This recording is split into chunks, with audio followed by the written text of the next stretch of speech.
I just told Mike, I was like, I got really nervous all of a sudden sitting here because I realized I'm not Theresa the interpreter up here. I'm not Theresa the announcements lady. I'm not Theresa the microphone runner. I'm not Theresa the microphone holder. I'm like, this is just me. And all of a sudden I got so nervous.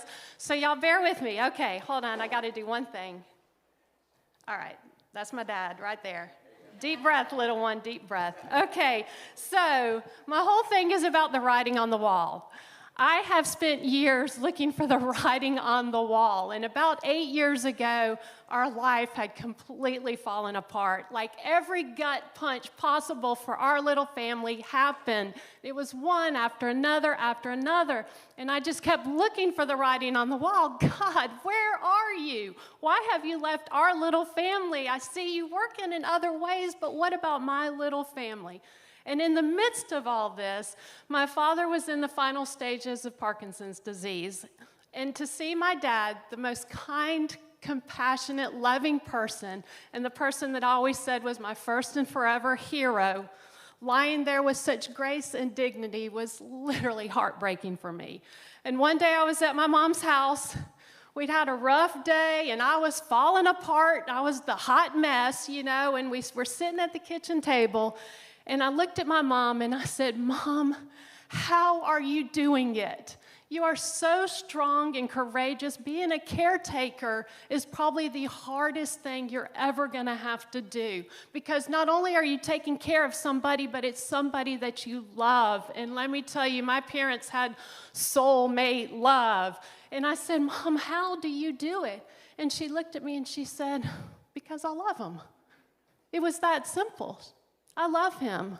And we had the best, most encouraging conversation. And as I sat there bawling in tears, she put on a song. And it was the song from Trisha Yearwood, The Passion, I Won't Give Up. I won't give up on us, even when the skies get tough.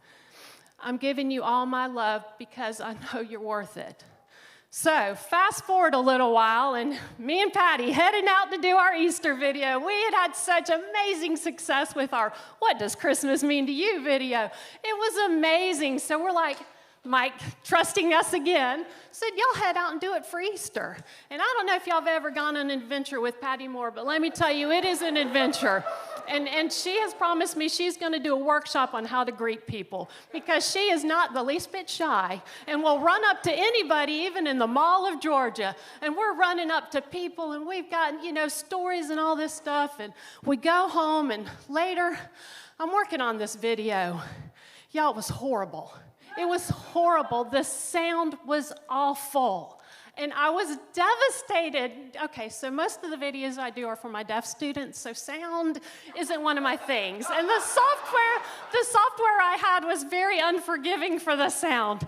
And I sat there and I had my computer out and I was in tears.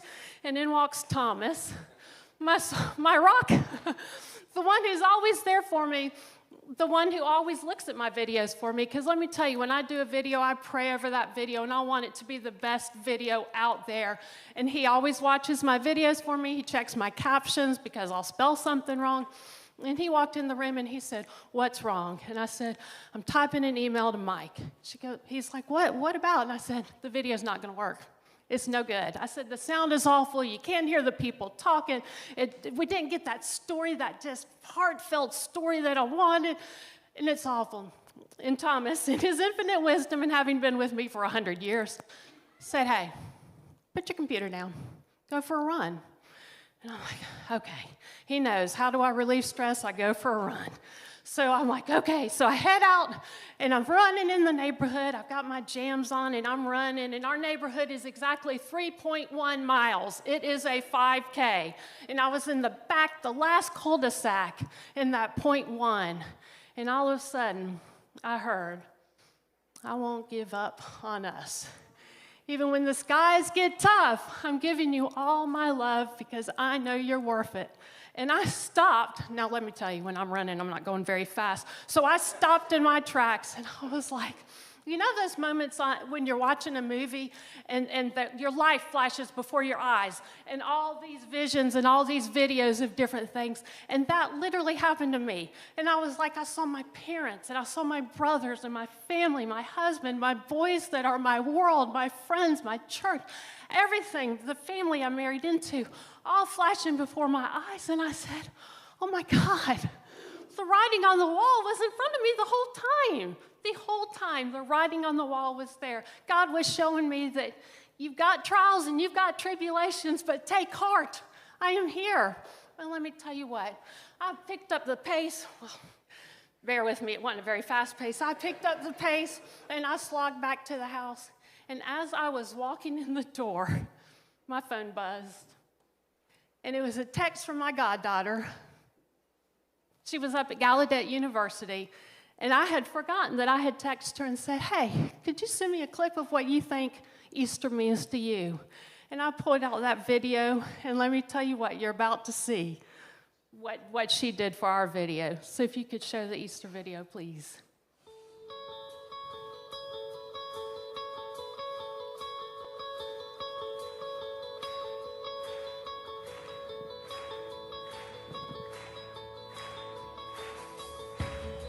The meaning of Easter is to fight.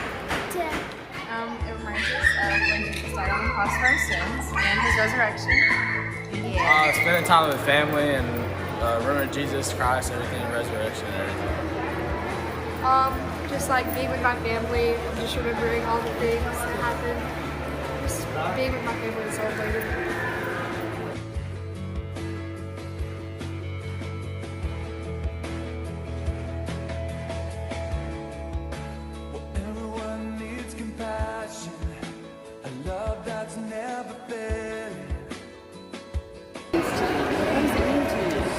What do you like about Easter?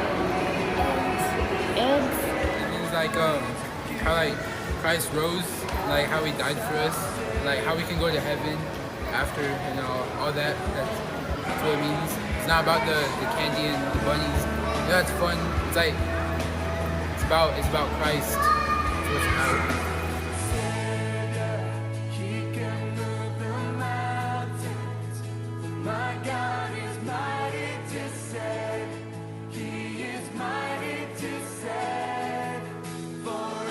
Usually, we go on the hunt and everything like that, but I never really got the gist of Easter, I never got the true meaning. So, I am willing to find out, though. Always open-minded about it, so. Easter means to me that it is a time to spend happy time with family. And to me, we always go to my aunt's for lunch, so.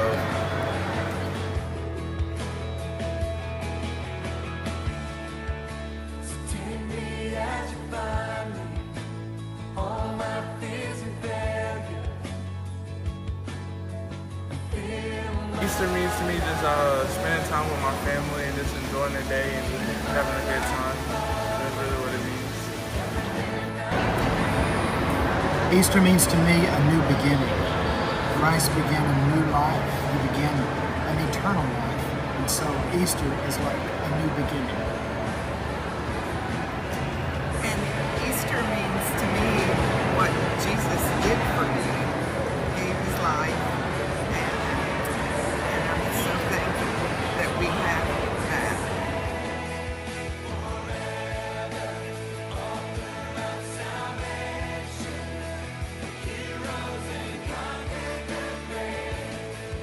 To me, Easter means new life.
as I was walking back into the house and that video of Ellie popped up, and I was like, why am I obsessed with the sound? You heard the sound. It was horrible. Even as I was standing over there, my ears were grating with the sound.